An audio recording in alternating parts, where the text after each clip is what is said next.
তেপসাপুঞ্জি এলাকায় জাতীয় সড়কের ধারে অজ্ঞাত ব্যক্তির মৃতদেহ উদ্ধার।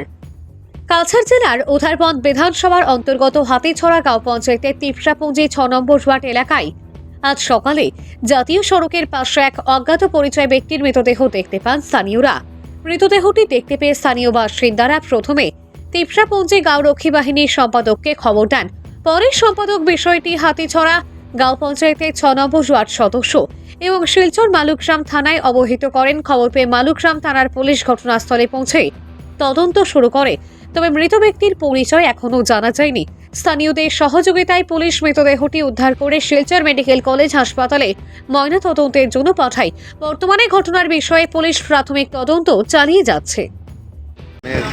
তো আমার ওয়ার্ডে তেপসাপুঞ্জি 6 নম্বর ওয়ার্ড হাতিছড়া জিপি, কিন্তু এখানে কয়েকটা ছেলে আমার ফোন করছে যে এখানে একটা অচিনাক্ত ডেড বডি পাওয়া গেছে মহাসড়কের বাইপাসে। তো আমরা পরে আইয়া দেখলাম যে না ঠিক আছে এখানে পাওয়া গেছে। পরে সঙ্গে সঙ্গে পুলিশে জানানি হয়েছে, পুলিশে আইয়া তারপরে উঠাইছে, প্লাস আমরাও নিজে একটু হেল্প করছি পুলিশে। এখন পুলিশে লইয়া যাইব লাস্টটা।